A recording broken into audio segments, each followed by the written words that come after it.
sum up 2022, this speaks for all of us, was learning.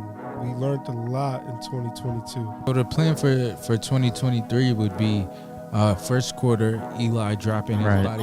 Main focus right now is just to get it jumping. Most likely be the talk of the town. So that nigga, when I get lit, bro, I'm taking it with me, bro. I swear to God, bro. I'm here at the Aqua Lounge.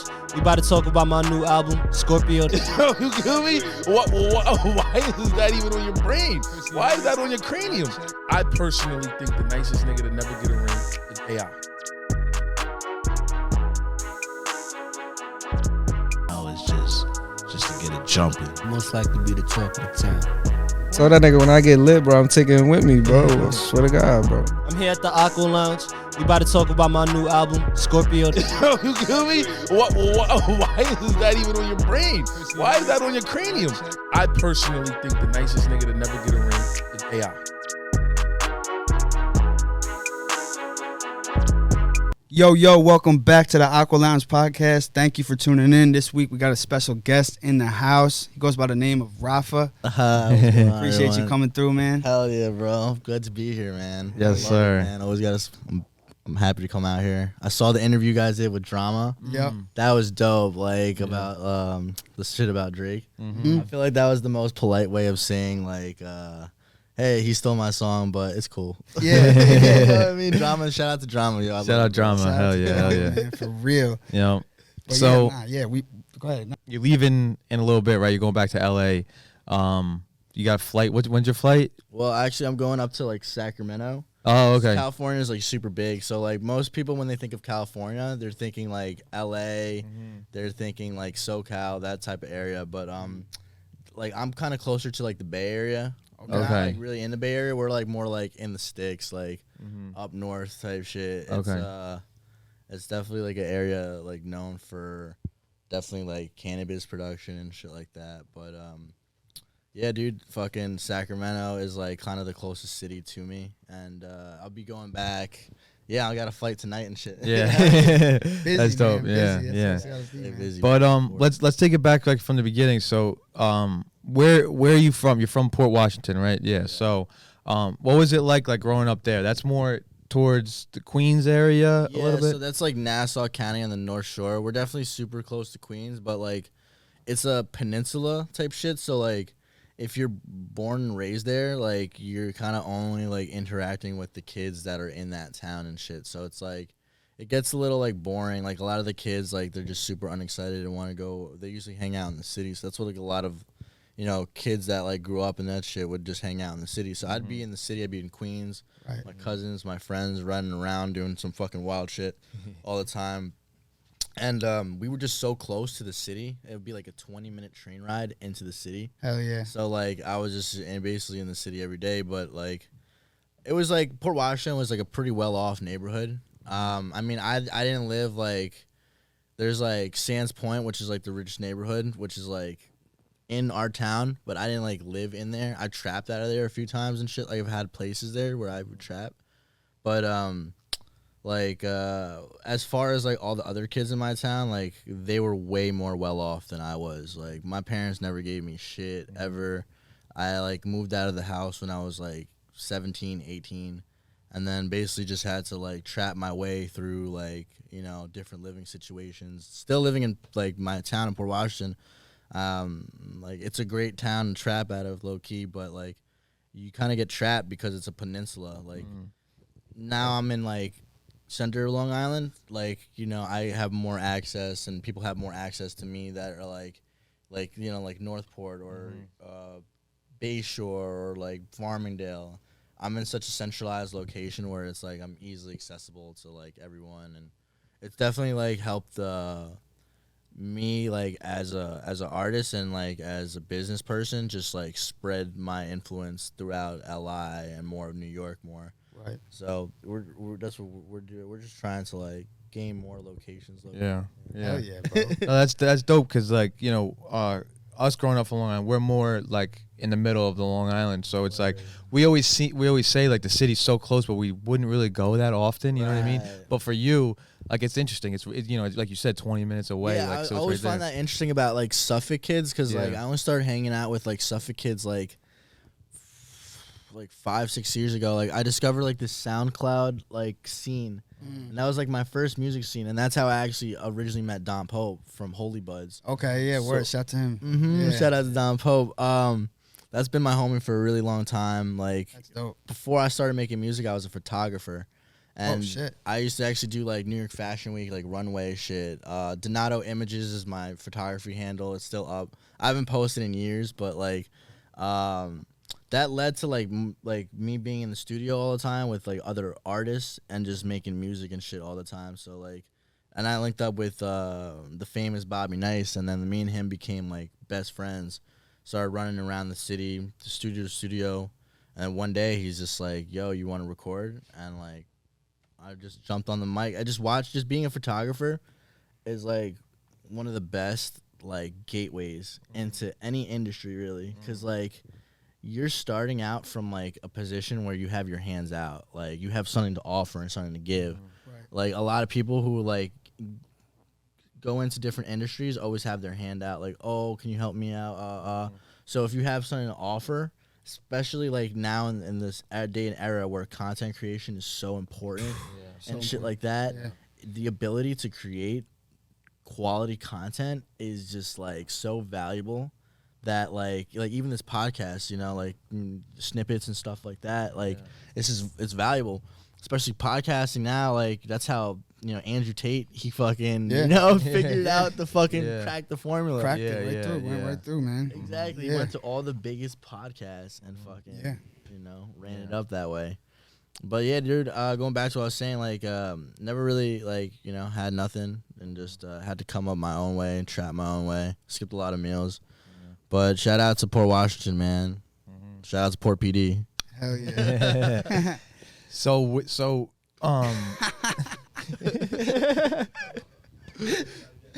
do it again, you said? Fuck you, Port PD. You got my ass too many times, bro. I deserve to say that shit. So now bring it back to the music a little bit more. So that was when you started music. You started, you said, with Bobby Nice. That was like the first. That was probably like 2019, 2018. I got like, I went to Nassau and then I got kicked out for like some bullshit, you know, just like I had like my own like office. I ran like the student newspaper, and I mean, people would catch me smoking in there. They would just fucking eventually they're like, "Dude, you can't do this in front of these kids." So like they kicked me out. And then I'm like, fuck it, I'm gonna go full-time trap and try to pursue different things. So photography, met up with Bobby Nice, and then from there, dude, me and him just went crazy. And like, he was at the time 16, so like, he was just starting to come out. Like, he started putting, you know, making music. Never went to LA before, so I went to LA like a while ago with a bunch of artists like Kenny Orlando, Lil PCP. Like, these are like some artists from way back in the days. You remember that? SoundCloud. Divine Nine and shit. Yep. Yeah, so like I was part of this SoundCloud era of like artists on Long Island. So like it's interesting, like nowadays there's like the different niche Instagram communities, but like now to me it's all a rerun just because based on like the drama and everything that pursued off of that fucking thing. It's interesting. Like when you start like a new Instagram niche community, everyone is like still getting to know each other. They like each other. You do events, everyone starts to get linked, and then drama starts happening. Like fucking people just start hating on each other. You're like, oh, you copied my idea. But in, you know, it's like we live so close in such a, like Long Island, like we're all like on an island. Like, you have to see the same people. It's like kind of the same concept as Port Washington, where you're surrounded by all bodies of water. Right. It's like you can only get so big. You know what I'm saying? And there's like, before it's like, people's on Long Island got this thing where it's like, it's competitive, kind of like crabs in a bucket. And like, everyone's trying to get out and everyone's like, oh, I'm fucking reaching. Just trying to keep the mic. Oh, yeah, my bad. No, you're good. You're good. I think I'm performing. we should have told you that earlier. Right. Yeah, it's coming good, yeah. Oh, for sure. Yeah, dude. But LI, you know, I mean, I got mad love for everyone on LI. I always support it. Like, I tell people nowadays, I mean, that I'm, like, from Cali and I live in Cali. Just because, like, if you say you're from LI and shit like that, or initially people will be like, whatever the fuck, you know what I mean? So, like, But why is that? Why do you think that is though? Like what? Because it's definitely Because it's with a lot of shit. We talk about it a lot on the show. Yeah. Actually, Yeah. It's with the music. It's with sports. It's with a lot of shit. Like it's that I feel like it's the crabs in the bucket like logic where it's like we're all surrounded by bodies of water, so it's like you can only get so big and see the same people, and it's just like you naturally become competitive with the people who are around you because that's just like what you know and like your standard of what is like your standard or like, you know what I mean, that's like the level you're trying to be better than, you know what I mean. So like LI, it's like, you know, because we're not in the city, whatever like that. Especially you go deeper into Long Island where there's like city culture isn't really like as prevalent. Like that's why I was saying before, like Suffolk kids are different because y'all got your own culture. You have to create your own culture. You can't really go into the city or whatever, you know what I mean. So it's like it's definitely different from Nassau kids. You also like you guys got your own spots. Like Patchogue is like lit, you know, like. That's like where everyone I guess will come out to party and shit, right? Yeah. So like, so like you guys would always you guys would always go to the city and party. Yeah, exactly. Okay. So it's a little bit different over there, but like, you know, I mean, I still come out here like all the time and hang out. Would you ever come out east? Like, did you ever go to Montauk and shit? Like, when you were younger. Yeah, I saw like my parents, my dad, he had a business partner who had a beach house in the Hamptons. Okay. So like every summer we would go out to the Hamptons and do regular Long Island kid shit. I was just lucky enough to be able to get there, you know what I mean? And then I dated this chick who had a house on Dunes Road on West Hampton. Shout out to her. Her dad hated me though. Bro, I was in there every weekend. Yeah. Lit. Yo, you guys know the vibes, man. But it's interesting with the Hamptons, it's like it's fun, like, but you have to BYOB. You gotta bring your own party with you. Oh, word. You know what I'm saying? Because it's like if you don't grow up out there, like it's kind of like boring because like you don't know anyone there. It's like where the fucking party's at. What's there to do? You have to bring the party with you. You have to like come out there type shit because it's just like. Well, my girlfriend, she grew up at the time. My ex-girlfriend, she grew up out there. She'd be like, "Oh, let me hit up so and so. Let's see if they're out here." Blah. It's like. Because there's like generational houses, houses been passed down generation because you grew up with each other. But I hear Montauk is fun though. Yeah, Montauk's definitely. It's like fun. an adult fucking playground or something. Yeah, I would say so, right? Yeah. It's definitely a dope spot. The beaches are lit too. I mean, it's like right at the end, so Hell yeah, it's dope. Fuck yeah. So like jumping into the music, when did that kind of start for you? When did that first begin? So my first rap name was Rapper Weed Raf. And like that was like my first weed brand. I always try to tie into like the weed and the music. Right. You know what I mean? Just like try to add a different edge to it. So Rapper Weed was the brand that we were running with, and we were doing a lot of shit with Tracks NYC back in the days. We used to run his weed events before anyone was doing any events. This is 2019 shit. Tracks NYC, the jeweler. Yeah. Okay. So I had my old business partner. We had a clothing line called Binge Purge, like that. Okay. That's fire. That kind of turned into a weed brand eventually. Rapper Weed was like one of the first weed brands out there. And at the time, like we had enough notoriety because we were getting like a lot of cosigns from Tracks. And he literally let us like set up a shop in his mezzanine section in Diamond District. So he'd have a lot of high profile clientele come in, like Safari, like a bunch of other people, like big names, like.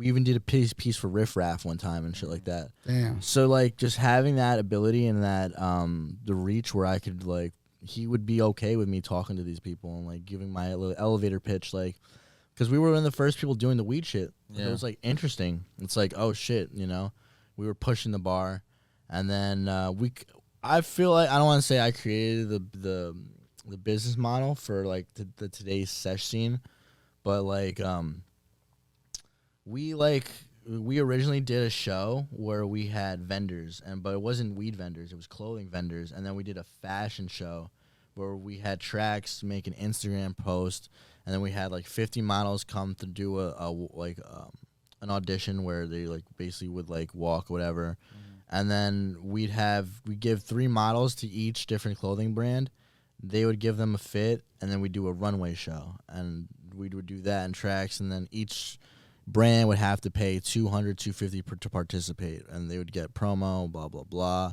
Yeah. So like kind of like that model, that business model for like the fashion shows is just fucking spread throughout New York City like wildfire. I see like what's that fucking brand? What are they called? Oh man, it's a well-known. They may throw a lot of parties in New York. Damn, I don't know, man. But I like a bunch of other people's, because it became where it's like, all right, now you don't have to rely solely on ticket sales to make your money for your event. Right. You can make your money before the event even starts based on right. just like the vendors. And they're bringing their own people too, so it adds to the promotion and shit like that. Sure. So, more people, more money in there. That was just like cracking the code to like throwing a fire event. Yeah. Okay. So you mentioned your name.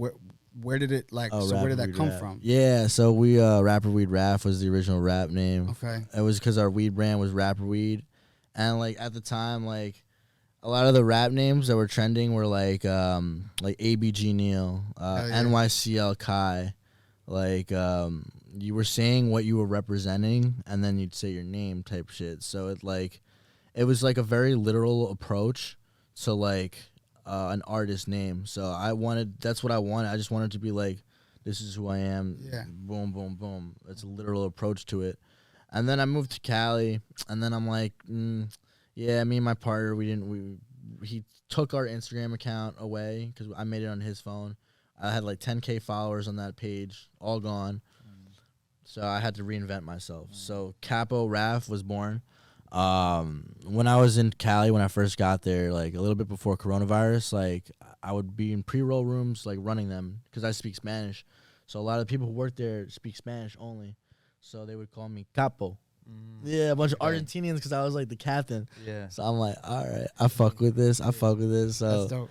Capo Raf was born, and then that was like my reinvention when I went out to Cali, and then just ran it up, dropped some projects. Just like a lot of my influence definitely comes from like Bobby Nice, who like taught me like a lot, man. Fucking, you know what I mean, how to do a lot of things. So a lot of my style definitely is inspired by Bobby, but at the same time, it's my own original take on it. You know, me and him are very close. We're best friends. On a like a family level, really, that's like my little bro. Like, you know, I don't even want to say little bro. That's just my brother. Like, because I can't even little bro homie because he taught me how to rap. You know what I mean? Yeah, because one of the questions was like, you know, where did you get like your influence from? But like, who were you listening to like growing up too? Like, who is? Because you know, you probably got some of your sound from that too, right? Totally. Yeah, dude. Just like any Long Island kid, I listened to like My Chemical Romance, Hawthorne Heights, a lot of like emo, like screamo music, classic rock, Eric Clapton, Metallica. All dope. Yeah, dude. Just like. Yeah. I played like a lot of guitar growing up. I was in a rock band in like 6th grade. So like my energy that I try to like project into like the game is like, and especially at shows, is like I want to have like a rock star vibe. I didn't want to say rock star, that sounds corny, but I want to have like a rock vibe where it's like you're at a rap show, but you feel like the energy at a rock show. Yeah. And you guys know like the energy at a rock show where it's just like it's crazy. Yeah. Fucking punch. I mean, you can kind of sense that with your music, the stuff that you sent, like because I listened to some of the stuff on YouTube. You know, thanks. Yeah. So like, that's definitely got and everything. And by the way, it sounds lit. It sounds dope too. Like you know, it's very the quality is very good too. Thanks, bro. I appreciate that. So but yeah, you could definitely sense that in your music too, which is dope. Hell yeah. Yeah, being around, like I said, like being around Bobby, like I was introduced to a lot of like producers and just getting in tune with like a lot of the music scene. Also, the process of making music and it's like how to do it the right way, so it sounds like you get your best sound out of there. But also, like I like to experiment with different sounds and stuff. Like I have a song called Big Talk, which is like kind of like. It's like a hard rock song and shit like that. So I usually go in on like really hard trap beats that are like kind of dark melodic. Yeah. So like this one was just like a pop punk type of beat. So I mean, and also like I could do hyper pop. I've done like different things like, But like I kind of, as an artist, like I definitely don't want to be like boxed into like one specific genre. Like if I want to make like a fucking disco song, I'm going to make a disco song just because like that's how I feel. Like the Beatles were like that. Like the Beatles were like the ultimate band because like they didn't give a fuck. If like they wanted to make music, they'd just start making music and boom, they would make a song 20 minutes later. There's a song called like Rocky Raccoon where it's like they're trying to like make a Western song.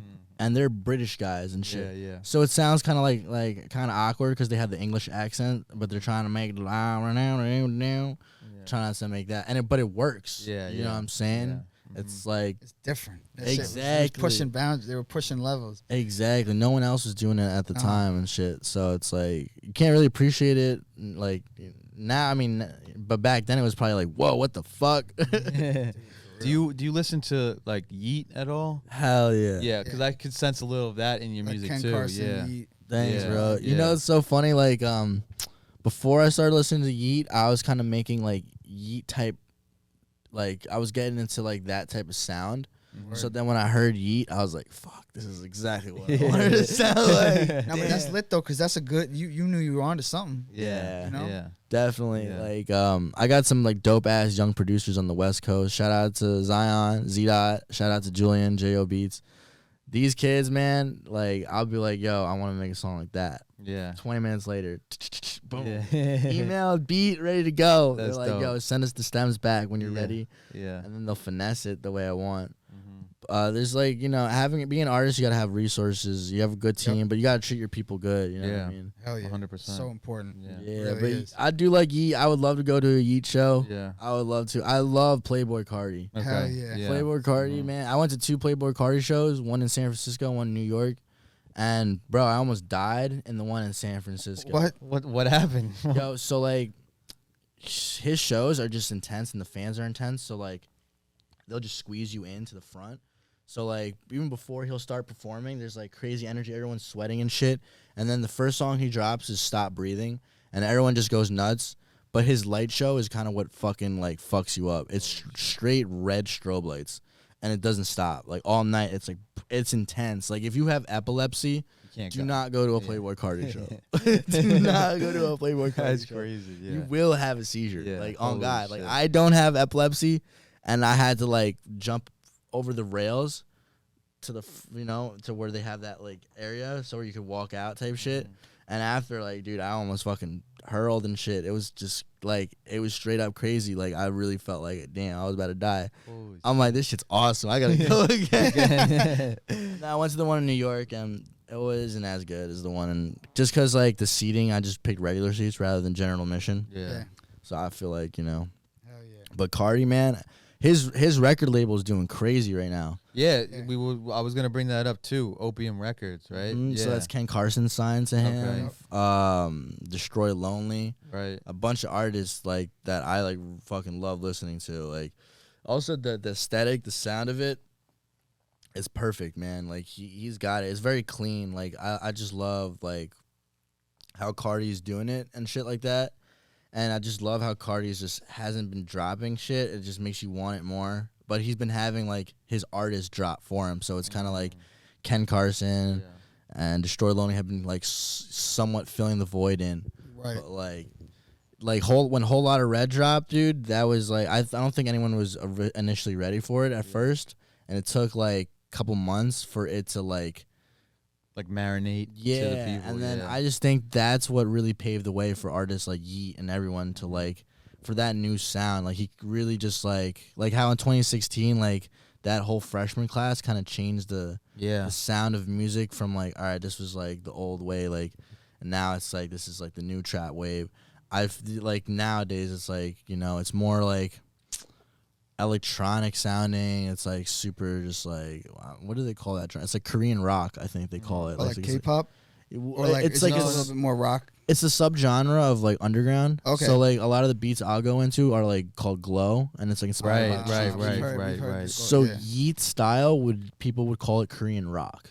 Really? That's the underground, like that's like the official underground like that's label. pretty cool. Wow. Okay, yeah, that's interesting. I didn't know that. Yeah, I mean, so like that, like Ken Carson, all that shit, where it's like yeah, it's like I think of it. It's like you said, electronic, but it's like it's like cyborg like Yeah. type of like Korean rock. yeah. Okay, wow. That's the so fucking style. cool. We're producers, so we Yeah. love, like, we make beats. You know what I'm saying? So, Oh hell yeah. Yeah, I yeah. need some beats, Yeah, bro. we'll definitely gotta work. yeah, Hell we'll yeah, send you hell back, yeah. bro. Oh yeah. Because we love that kind of shit too. Like, Yeah, we like- make that shit. So Yeah, because the yeet shit was the yeet stuff. Like you put me onto yeet stuff. Yeah. And like When did you guys find out about Yeet? bro, not yeah, like, not bro, like he was always recently. like it was always a name that I knew of, Bro. but I never listened to the yeah, the like stuff. same. Yeah. I've known the name for a couple of years, but it was like this year, bro. Yeah, dude, yeah, out of nowhere. yeah. Boom. Mhm. Like no, I found out about Yeet like August, fucking 2022. Yeah, dude, And it's then like crazy. He fucking popped like up.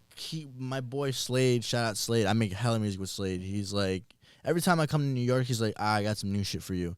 Always puts me on to the newest shit. There's this dope artist named Joey right now with 2 Y's. He's like blowing up crazy. That's the next up. Okay. But like Shit. he showed me Yeet and he's like showing me like the Cole Bennett video where he Yeah. shot it on the iPhone. Yeah. Insane. I was like, Yeah. nah, fuck this dude. I was under some of my comments on YouTube, SoundCloud and YouTube, people being like, "Oh, you sound like Yeet," and I'm like, "Who?" I was like, "Who the fuck is that?" I never even heard of it. Who is that? Yo, that's funny as fuck. And then fucking they had that fucking SNL skit, you know, where I it's didn't like see, Timothy no. Chalamet and fucking Pete Davidson. I don't. You got that Yeet? Oh, that's what. Really? Okay. God, it's funny because they don't even know. They're just making fun of SoundCloud rappers. Yeah. And like, my name's Yeet. And then like they'd be like, "You got that Yeet?" It's crazy. Yeah, That's yeah, funny. yeah. You gotta see that shit. It's on YouTube or something. I fuck with you because like he does, and also like he. I was watching an interview with him. Like he engineers all of his stuff. Yeah. And he, Yeah. like so that whole sound that Crazy. he's doing, all the Bro, if harmonies you and the are electronic a shit. producer, engineer, rapper, you got it, man. Like the amount of power that you have to cultivate and like craft your own sound the way you want it specifically. Like, I mean, yeah, working with another producer, like it's dope, like in the collab and shit like that. But like, it's like no one's gonna want to work at the time or energy or really like care about like your specific music as much as you are. Especially like now, it's like more producers are coming out as artists themselves, Yeah. like which is awesome. Like I if you have the talent to do that and you're smart enough, do it. Make your own music. I think everyone should. I think everyone's an artist, and it's about picking your platform. Some people can draw on shit. Some people can make music. I think it's silly. Like a lot of producers, like don't want to make music for some reason because of like what people would say. But it's like the technology is there where it's like you can make a fire song and don't really have to do much vocals or like go crazy with vocals or have crazy vocals. Like what's that dude Calvin Harris? Yeah. He made that song. I feel so close Yeah, to yeah. you right now. Like, Yeah. that's Yeah, all he yeah. probably said. And then Yeah. he probably fucking engineered the shit out of it. yeah. And it's a fucking hit. That was a Shit is- song of yeah, like yeah. back in the days. Bro. Everybody knew that shit. Hell yeah. Have you ever like got into like, producing at all, like making beats and shit? I or? did like Logic and I made some loops sometimes, but like it's just, like at another level of just like I just get confused. I'm like, what the hell I'm doing? I can like record myself on presets and like punch in and shit like that and make reference tracks. But as far as like engineering the EQs and shit like that, and then balancing out and then compressing, and there's like, and then the auto tune, there's like so much and so many deep levels to it. Like I'm sure like to you guys, like you guys have been involved with it for a while. It might seem simple, but like just understanding and grasping the logic of it is like the first key. And like my brain don't work like that. It works in other ways. Like I grow weed and shit out in Cali. Yeah. I want to get into that. Yeah. Let's Yeah. get into that a little bit. So yeah, like talk about your your company right now, cause Yeah. So we're ZaZa to Rafa. We could zoom. Rafa. We started in like 2019, 2020 in California. Okay. It was my first garden, and I wanted to brand myself. And the reason why I call it ZaZa to Rafa is because my last brand, Rapper Weed, like me and my partner had a split, and because he had access to the Instagram page, he can make it seem like he was the owner of it after kicking me out. So even though I put in like 100% of the work and all that shit, you know what I mean? So that's why I have my name in the brand. So it's like I can't get Steve jobbed, you know? Right. what No I'm one can saying? take that. Yeah. No one can take that, Exactly. yeah. And my legacy's always there. And I built the brand around me specifically. So, like, it's on me. If there's any controversy, whatever the fuck it is, it's on me. So I have full responsibility. It's not no one else, which I gladly take because, like, you know, I'm a stand-up dude. Fucking I do good business. I've been doing it for however many years. I consider myself, like, the best of the best. You can't get better. Like, as far as, like, our brand, what we try to push is, like, single source. Like, we want everything in-house cultivation, in-house distribution. We'd like to make our own hash, you know what I mean? But we'd probably do collaboration, some people with making hash rosin and stuff like that. It all starts with the farm and just basically cultivating. So we have 2 gardens in California right now. We have a couple hundred plants. We'll have a harvest ready in June, some new flavors coming out. Some flavors called Yahimi, some runts, and then animal mince cookies. And then we're filling up 2 more greenhouses with a couple hundred other plants. Hell yeah. And we're working on opening a dispensary legally in Suffolk. So that plan has been in the works. Wow. It's been in the works for a minute. It's just you know, man, New York State and finalizing a lot of the details and shit is just, like, super annoying. Yeah, I'm sure it's a headache. We're trying to find our way around the shit, but yeah, dude. When I went out to Cali, like, people usually think, like, LA is where it's at, but I had a boy who lived up north in NorCal, and he had a farm, or he was starting to have, like, a property or whatever. He didn't really grow much, but he knew how to grow. He went to the Octane University, which is, like, one of the only weed colleges in America, and it's by Oakland. Wow. Which is, so basically, like, he had a textbook. I took the textbook and I read it front to back, and I learned everything about growing from there. And then I applied it to, like, real life. Started growing my own plants. I got kicked off his property because I bought something that I shouldn't have bought and had it on the property. But boom, fucking I found my own spot, started growing a couple hundred plants, created a YouTube channel based around that, and then kind of just got super obsessed with, like, growing weed, you know what I'm saying? Just, like, I'm the type of person, when I get, like, super obsessed with something, I'm just gonna go 110% on it and just, like, never stop until I'm, like, the best at it, or I feel like I'm satisfied. So, like, I've been selling weed my whole life, so, like, I thought it was always silly that, like, oh, this shit comes from the ground, and, like, no one grows, everyone just buys from someone else and flips it. It's like, basically, like, how cheap can this get? So before coronavirus, there was a huge, coronavirus started, there was a huge price spike. So we used to get these fucking dope ass stack packs, and, like, people were super satisfied. Like, people weren't really into indoors yet, whatever. Like, people wanted runts, whatever. But these stack packs were hitting, and then coronavirus starts, and then the stack packs go to, like, $2,000 to $3,000 each. So the only liable thing that the only thing I could have really done was just, like, go out to Cali and, like, try to source a better supply, because the local supply was drying up. No one had fucking anything. Weed was a straight commodity out here. Wow. So I'm like, I gotta go fucking find the source. My boy's out there. He's growing. I end up staying there. Me and my partner have a falling out, and then I began my life in Cali. Lived out of a trailer. Then made it to a cabin, and now I have a 20-acre farm out there and shit like that. I'll drop a link if anyone wants to visit. We offer cannabis tourism. Oh shit! Hell yeah, that's dope. Man, I'll come down. Yeah, that's dope. Oh, that's yeah. dope. It's cool. We have these 9 campsites. Well, we call them glamp sites. Okay. So they're luxury yurts, and, like, you get, like, they're huge tents, and they literally have, like, big enough for, like, a king size bed and shit. Like, it's fucking awesome. Each yurt, each place has their own little spot, and then we have an outdoor kitchen with, that has everything, a grill. We have a pizza oven. We have an outdoor fireplace, outdoor bar. We have an outdoor shower. Yeah, I'll post a link for pictures and stuff if you guys want to see it. It's, like, all built by hand too. Really? That's It's super cool. The people who built it were all Burning Man, like, artists and shit like that. Wow. So, like, they all go to Burning Man, get tripped out, and then build shit. So everyone who like everything is built by hand, and it's like a lot of really fucking cool shit. Burning Man is like huge where I'm at. Yeah. Okay. It's a big So you're growing everything, because I don't really know too much about like the whole thing, but like for sure. because like I know that there's some people that grow it indoors, outdoors.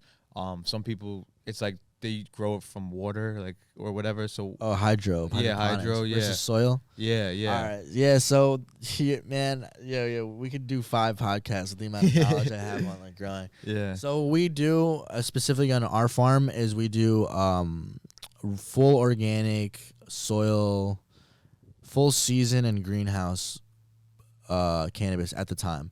We've done indoor runs and stuff like that. In California, it's really not ideal to do indoor unless like you're running like super cheap LEDs that aren't going to run too much power. But there's a big problem where it's like California likes to shut off everyone's power when it gets too hot because of wildfires.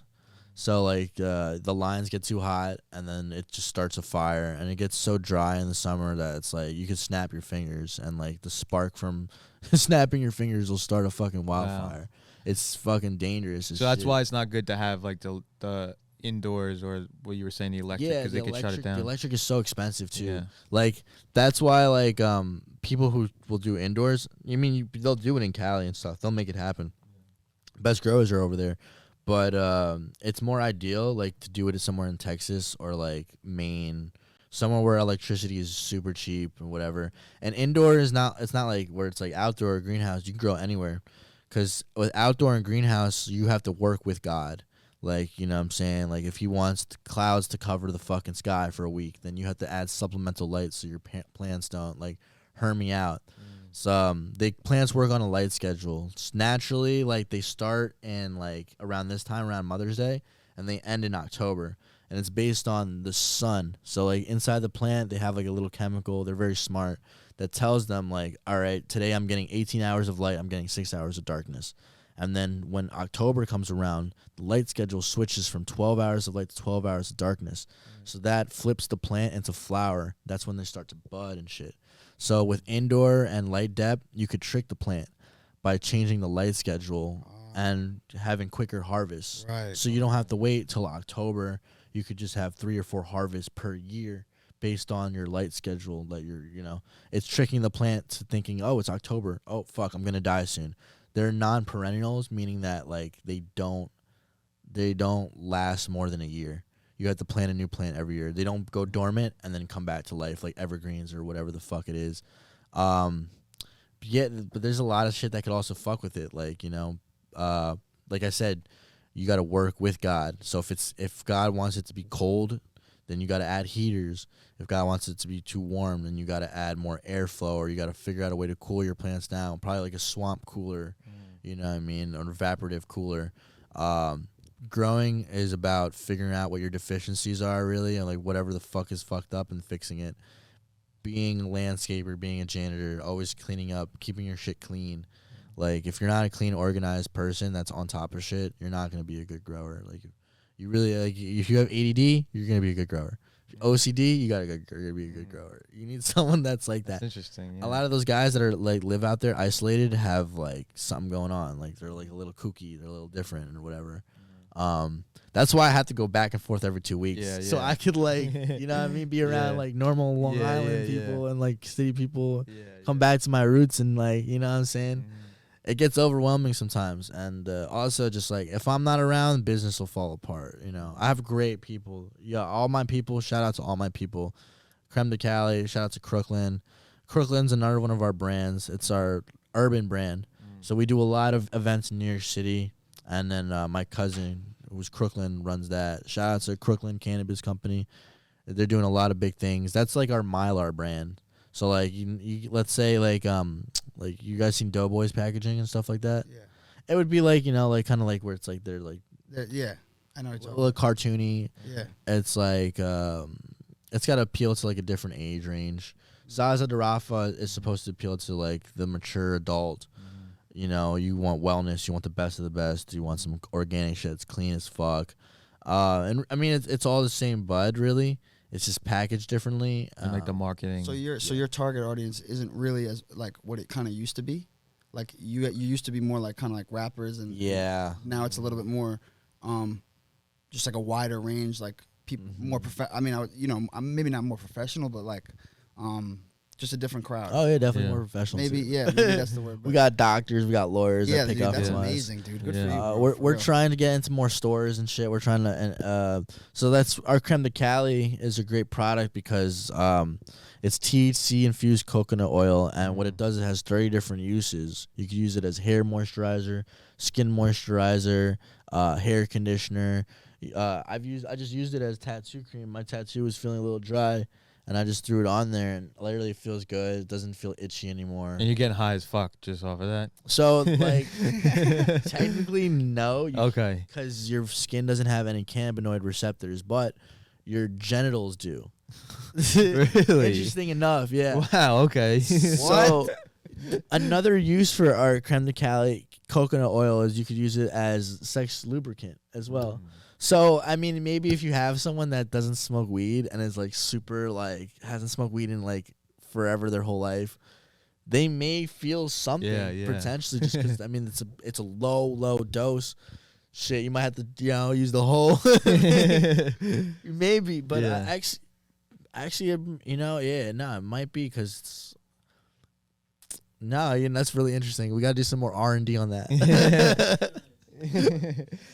Cause it's like you always see like the CBD stuff, and it's like you have like lotion for CBD. Like, so is that actually working? The CBD lotion. I'm sure there's like if you're not like, I don't know, because you're saying the receptors aren't there. I mean maybe whatever it's all marketing bullshit. Yeah. It's not really doing shit for you. I mean like the coconut oil, yes, the fact that it's providing like a layer of like the coconut oil, it's already gonna be good for whatever people use coconut oil, whatever. But adding the infusion, it does like the cannabinoids. It does have cannabinoids. We don't have enough knowledge yet on what it exactly does. Like, it's still cannabis research is just still so new that like there's so many different like other like cannabinoids and different. That's what we call like what's in the psychoactive resin. That word like discovering like CBD, CBN, also known as Delta 9, which is CBN. It's more of like a sleepy type of feeling to it. Yeah. And then we're still figuring out about terpenes and how like THC isn't really just like the main factor in plants. So it's like terpene profile. It's like when you smell a bud, you should be able to identify the terpenes from there and identify its effects. A lot of people think that sativa and indica is what makes a bud give you a certain feeling. Like the sativas give you an uplifting feeling. Yeah, right. And the indicas give you a downward feeling. That's actually completely untrue. Wow. Literally. So what is the difference? It's based on its geographic location. Wow. Sativa and indica are basically just telling you where the origins of this plant came from. Sativas derive from more tropical areas south of the equator or closer to the equator. A lot of people call them equatorials because they're close to the equator. Thailand, South America, places where it's super humid and shit like that. And then indicas were obviously found in India, in the Kush mountain regions, high up. So those plants grow shorter and they grow a little bit more purpley, and they actually take less time to grow. They take like 7 to 8 weeks to grow from flower. So they'll be done in like after you flip your plant from 18 to 6 hours to 12 to 12 hours a day. From the time you flipped your plants, you have 6 weeks until it's completed. A sativa could last up to 11 weeks. So as far as a grower, you want stuff that's going to grow faster and give you a faster profit. So, hybrids were created because sometimes you want the effects of the sativa. Sativas grow very fucking tall because they're around more sun. So they grow super fucking tall rather than sativas, which are short and more bushy. So nowadays, there have been so much crossbreeds or whatever that you can't really tell like what's a sativa or indica. But like, cause you just said like sometimes you want the effects from sativa. What are the effects though? So the effects of a sativa are it's more of like like a head high, and like the indica is more of a body high, really. Like So there is a difference, but it's not the difference that people really always talk about. It's not like an uplifting one. So those are just marketing terms that people have given to consumers to make it easy for them to pick the weed they want. Like this does that, get out of my face situation. But like people need to be more educated on terpenes, because terpenes are what actually gives the effects. So you can tell by smelling a bud what it's going to do to you.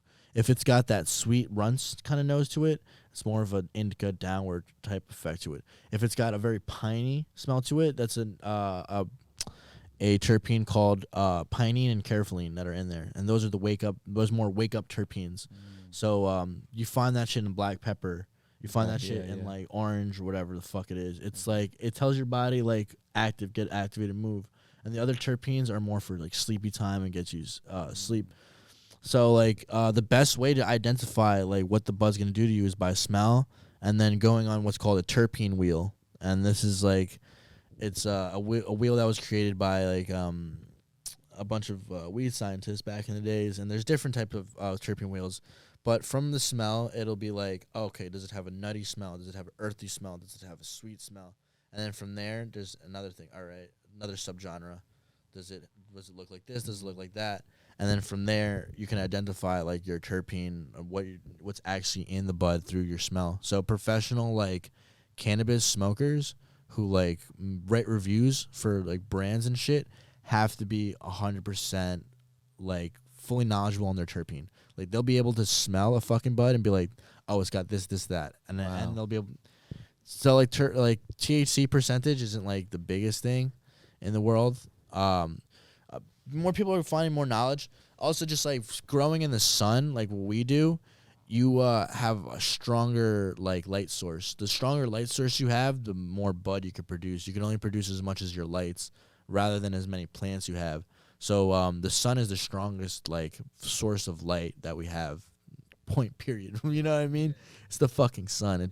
It heats up the fucking earth. You know what I mean? Everything. So the amount of psychoactive resin that's produced off of the plants when it's sun grown is astronomical. Astronomical compared to also like some indoor plants.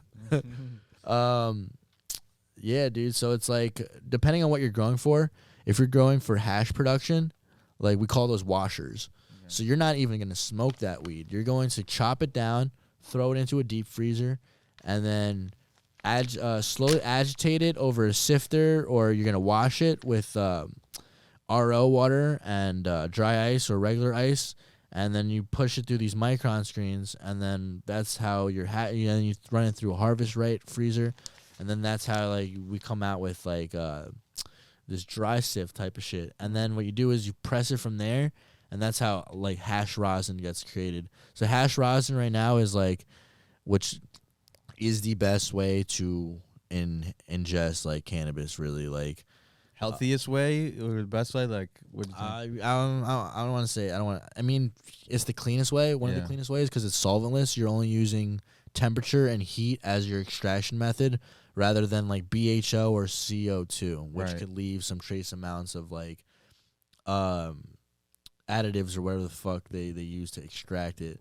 So like solventless is definitely the name of the game. We have people like Tony's Organics. We have the Two Mensches. We have Semper Frost, I believe. There's a bunch of people who are pushing the hash rosin. I think entrepreneurs are pushing the hash rosin too. I mean, anyone who's like really involved in the game has got their eyes or has got plans on like creating hash rosin, just because the clientele is super elite. You got these guys who buy like $10,000 glass pieces and fucking use them to fucking smoke, and they call them slurpers, little pieces, and they'll pull up to like sesh wearing all designer. It's just like a whole different clientele. They're like usually on a gram a day Jesus routine, and then grams could be like $60 to $80. Gram a day of whack. Yeah. So like, you know, they choose that instead of cocaine, really. You know what I'm saying, dude? Yeah, that's crazy. That's a good point. Yeah, it was good for sure.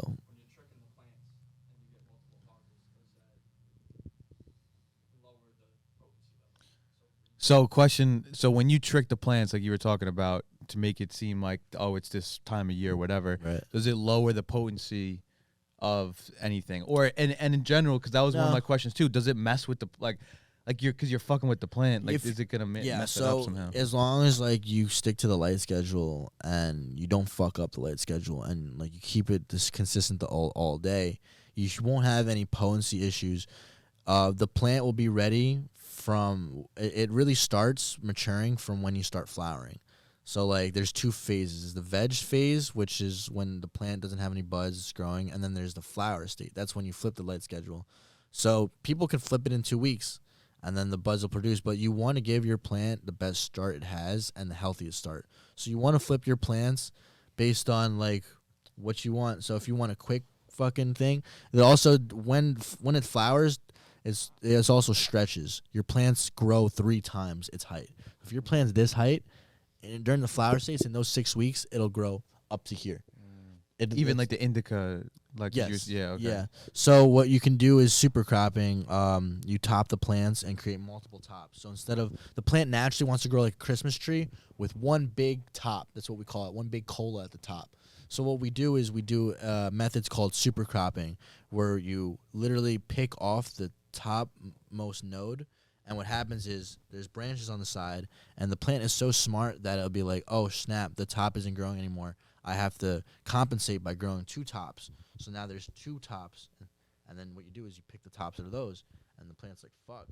Oh, 4 shit. tops. So now you have 4 tops. We're all even. The plant naturally adds all its energy to where the top part is. So if you have multiple areas that are all the same height, the same amount of energy is going to be given to all of them rather than just one big Christmas tree. And then you have a bunch of things on the side that are smalls. Wow. So the slower branches don't produce much. So I usually just prune them, pick them off, and I only have a bunch of big things. So all the energy that the plant has goes right into the buds that matter. Wow. Rather than the buds that don't matter. So it's like, as long as you got your methods and shit down, you're not going to lose any potency. As long as the plant's healthy and it's got a good start.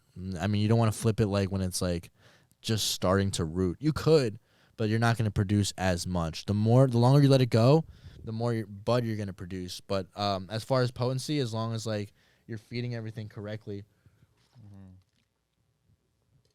like, and you're following your schedule and your light schedule.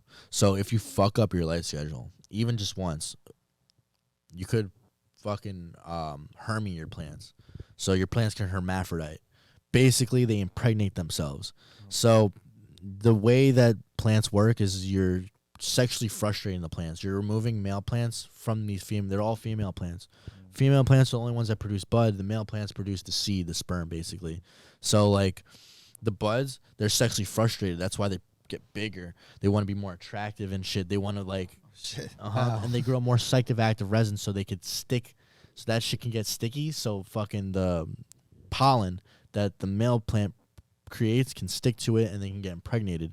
So if you fuck up your light schedule, what happens is you could risk the factor of hermaphroditing your plants. We call it hermy. So if you also light leak, if you have like, if your room isn't completely dark, if you have one little piece of light, even like if you have a light strip on the ground, you know that little red thing from the fucking on the switch on the light strip, that can hermy your plants.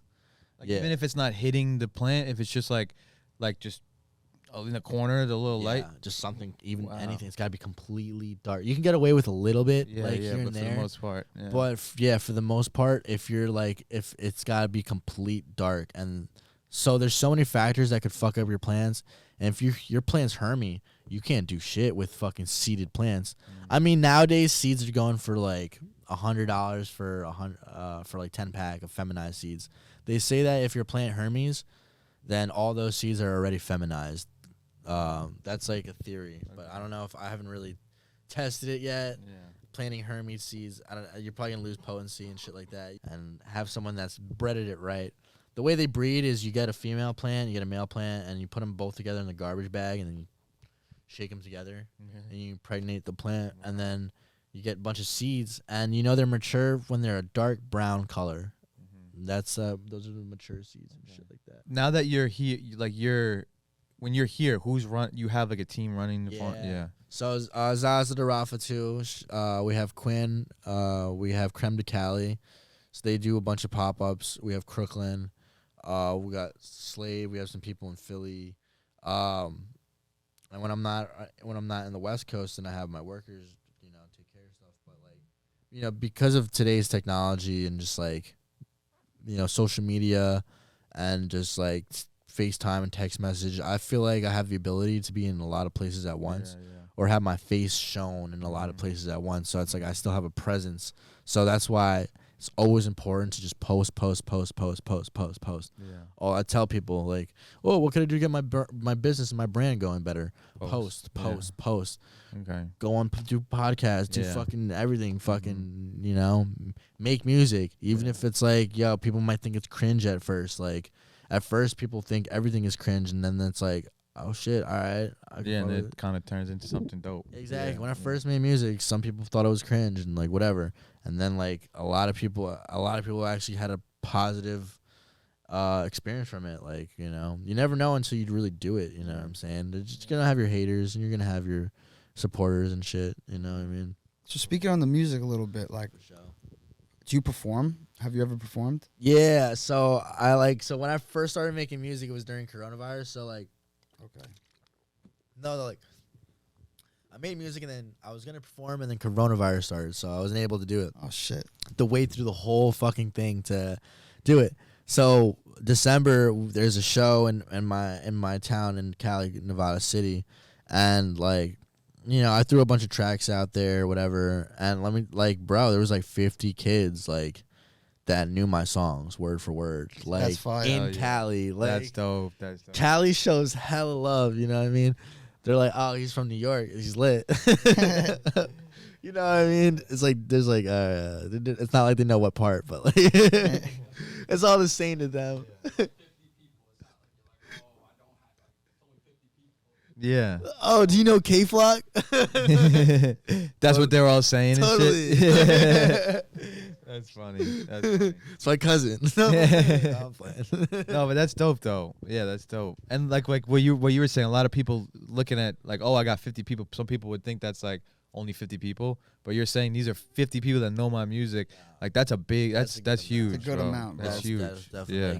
I'd love to see like anyone who's hating on this shit try to get 50 people to come to their birthday party. Even 20 is like 20 to a performance is like that's a good crowd. Like if you got everyone rocking with your music, so 50, bro, like that's solid. And they're coming to pay, and they're paying. Yeah. To see this shit too. So like I said, like try to get 50 people to come to your birthday party. Like, yeah, no, that's a fact. That's a fact. I might have a problem too.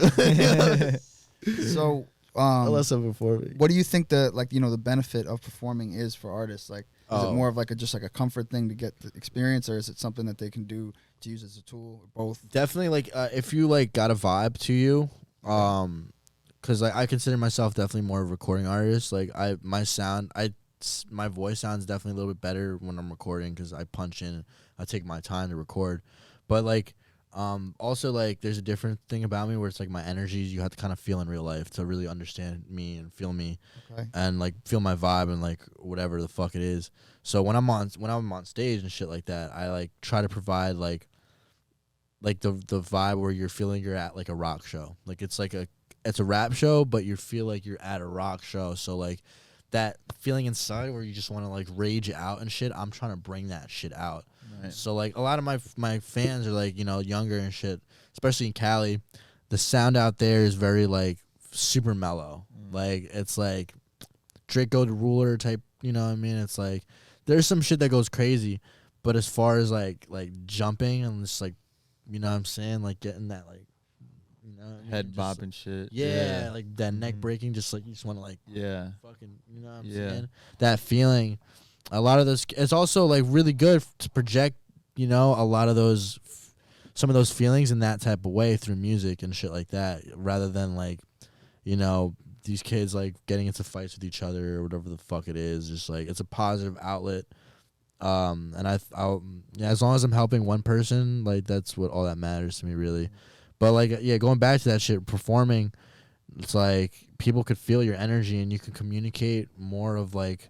People can understand your music more based on like seeing you perform and how your body moves and like how your body language communicates your lyrics as well, because that has a huge factor. It's like, yeah, they're hearing your voice, and there, a lot of energy transfers to the microphone, and they, you know, when you record music, that's a big part of it. Like your energy's got to match and it's got to be there, and you could tell, like you could hear when the energy's off and shit like that. Anyone can hear it.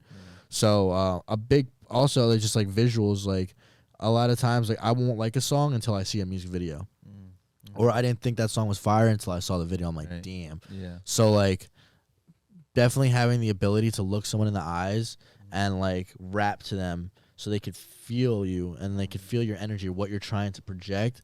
That's a big part of it. But you can't be like shy about it. You can't be like, you know, you gotta like be confident. Yeah. You know what I'm saying? Confidence is number one key. So if you could project your confidence and this is who you are, like, you know what I'm saying? You're not trying to cap. And a big part of it, don't cap in your music. Just like, because people are going to know that you're fucking bullshitting. You know what I'm saying? If you don't have guns, don't say you have guns. If you don't do this, don't say you have that. If you don't have pounds, don't say, you know what I'm saying? Because people, if your shit does go crazy, people are going to fucking call you out, and then you're just going to be a clown. Like, remember that dude, Slim Jesus? Yeah. Yeah. Dude, that motherfucker, yeah. And you know who else took a huge L? Lil Tecca. Yeah, he's from Long Island, too. Yeah, man. And you know what's fucked about Tecca is Tecca, in his beginning of his career, he fucking he used to tell people he was from Queens and shit. Yeah, I know. He used to tell people he was from Queens, and then like now and then eventually he'd be like, all right, I'm from LI. You know he did come out and say it? Yeah, and I think in the song with like Killer Roy, he's like, I'm not from Queens, I'm from LI or some shit like that. But like he's from LI and shit, like, but like then again, like, bro, like he's like capping in his songs, and then like you're going to an interview and then saying how you're capping. It's like, that's not cool, bro. Don't cap.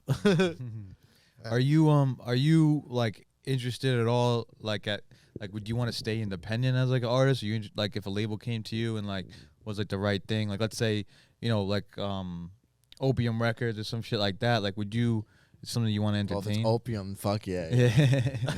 Yeah. I'll pay them. Nah, I'm just playing.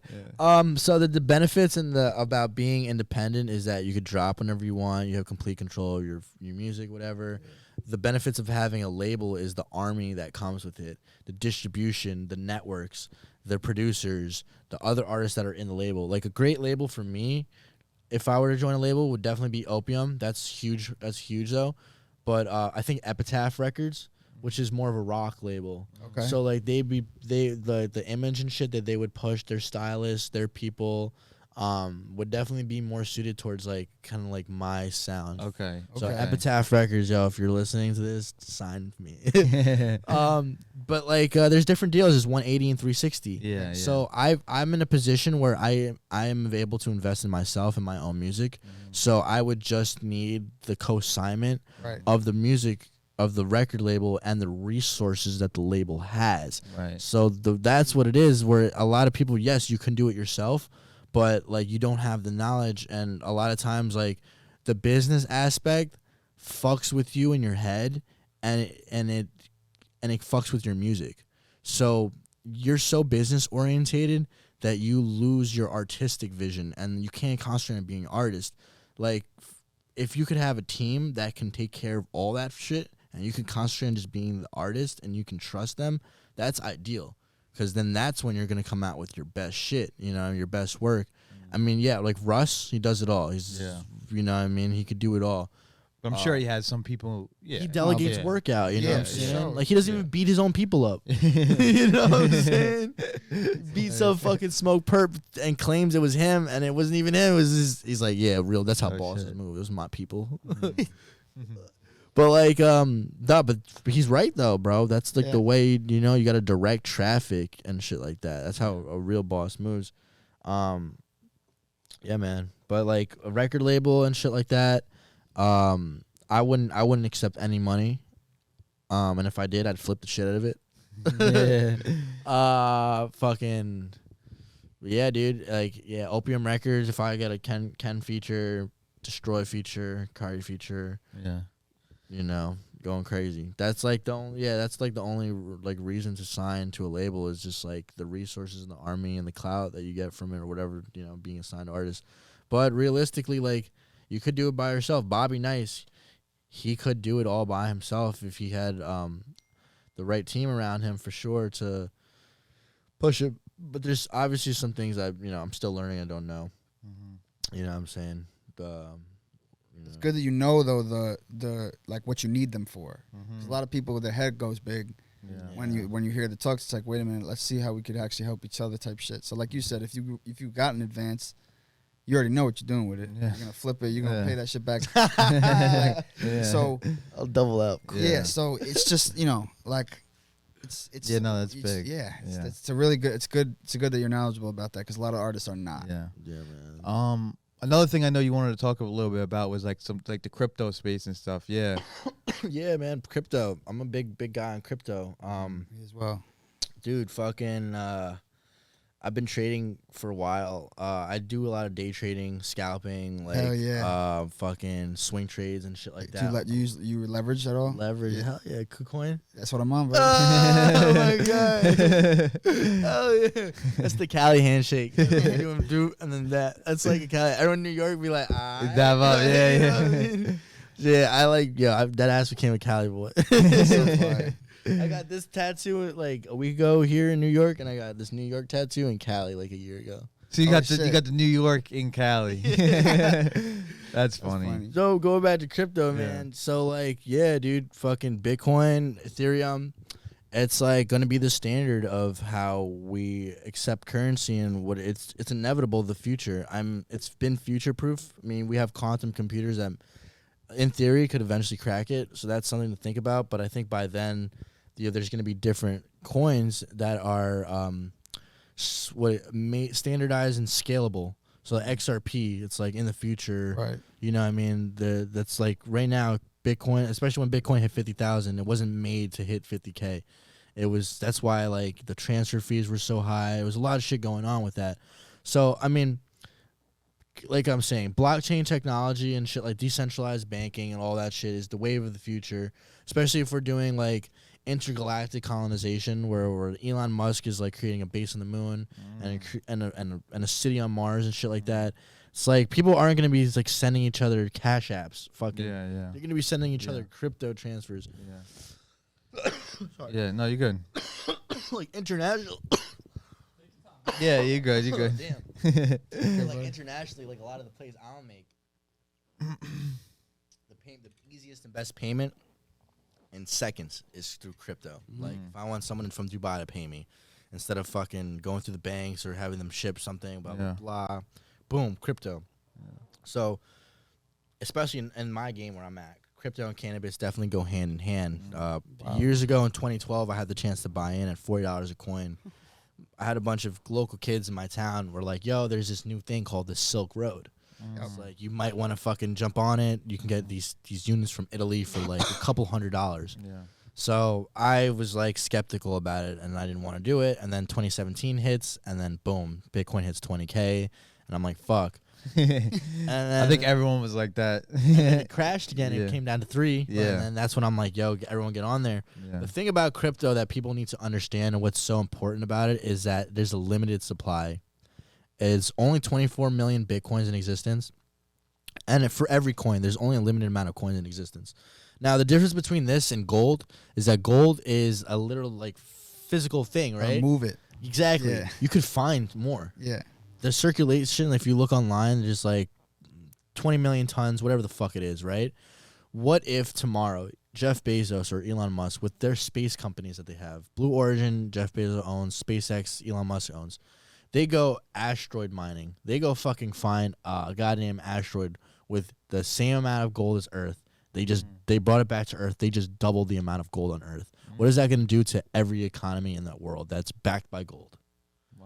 Destroy it. It's gonna fucking go into half because it's a tangible thing. The thing is with digital currency is that there's only 24 million coins in existence, and there'll only be 24 million coins in existence.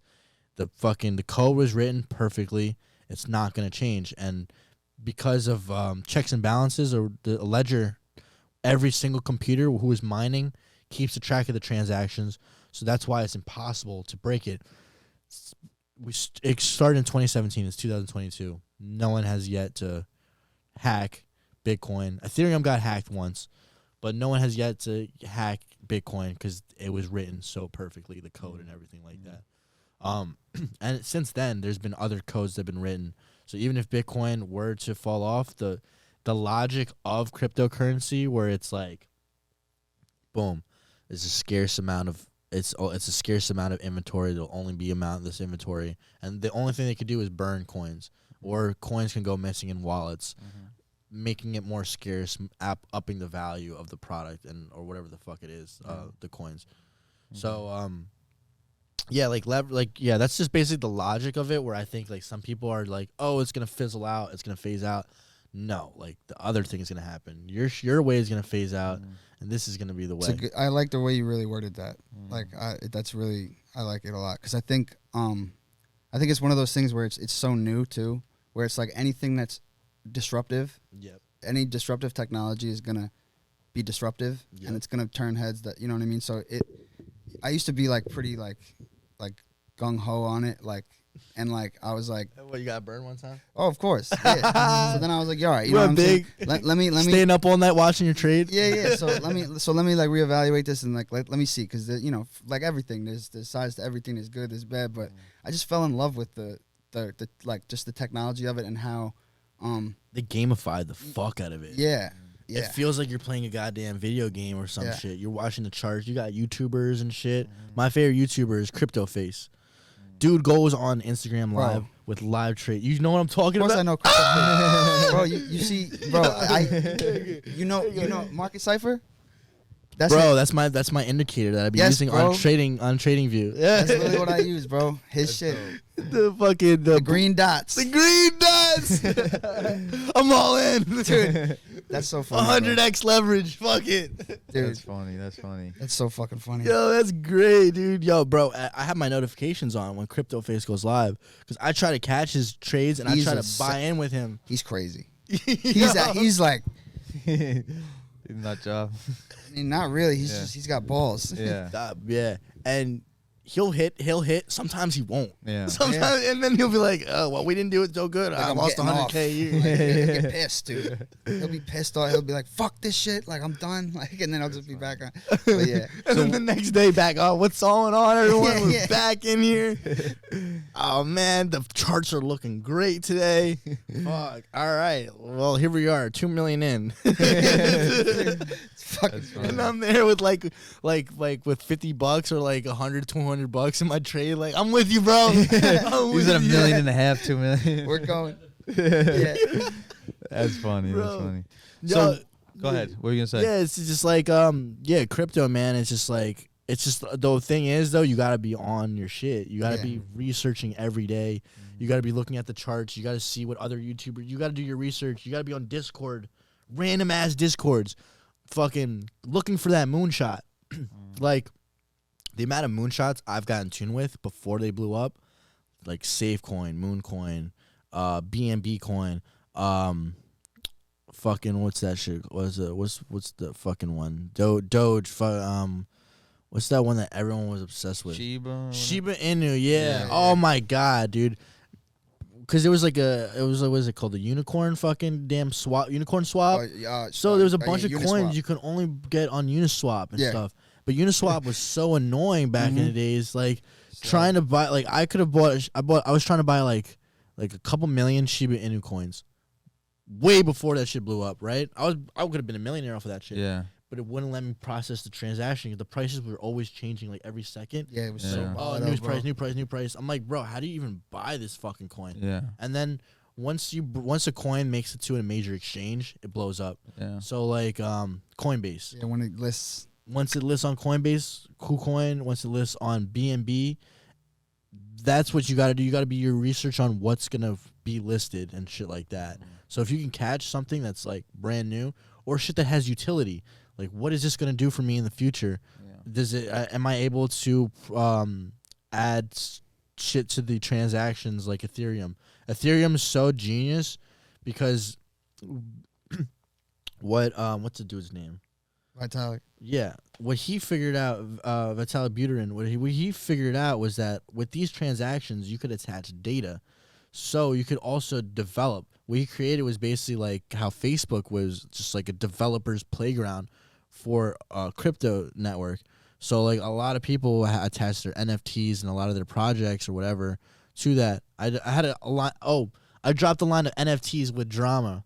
Really? Oh, did Last year. Oh, What? shit. That's sick. Really? Yeah. What the fuck? We made $1,000 off of that shit. Damn. Dude, that's dope. Yeah, That is and I dope. had exclusive rights to the song and everything. Yeah. So it was, Dude, it that's was, fucking it sick. it was all my, it was all my shit. You Yeah. know what I mean? Dude. I got two more questions about the crypto stuff. For sure. So one thing you said was you were like when Bitcoin hit 50K, right? You're like it wasn't made to hit that, Nope. right? So what is it made to hit? Going What- 100. It was made to like stay at like 10. Like 10, if, yeah. if anything, that might even been crazy. But like, dude, when they first started Bitcoins, it was like less than a cent and shit. Yeah. So the transaction fee was like 0.00001 of a Bitcoin. But like if a Bitcoin's worth like $100 or $1 million, that 0.0001 turns into like $50, $60, $100. Yeah. Yeah. You know, it's not made to scale. Rather than XRP, they figured it out like, okay, this is made to hit 10,000 one day. So how are we going to scale it to that? So if it hits 10,000, the transaction fees aren't high. It's instantaneous.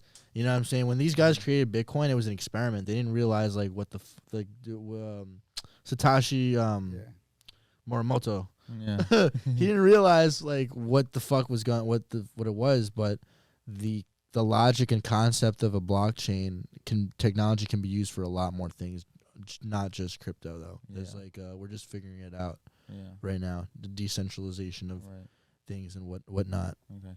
And then the other question is, in your opinion, right? Like how far in the future do you see this being like the mainstream like currency and like that whole thing? Like I'm talking not like a little bit. I'm talking like a complete flip. Yeah. Like what are your thoughts? When they find more gold, Yeah. when gold's worthless, that's like when it's gonna be, and that's based on technology, on how long is it gonna take us to get out there, and then also like, are they gonna tell us or are they gonna not tell us? Yeah. And the elites are gonna keep that, and then the economy is just gonna go dead. So like, definitely like having assets that are valuable. So like even like having a cannabis farm, producing something, Right. Yeah. like that's worth its weight in gold as well. Like, you know what I'm saying? Like actual shit that's like you could fucking produce. That's why Kanye West, like he's like investing all his money into real shit. None of the he I don't know. I mean, he's got a thing against the crypto. He's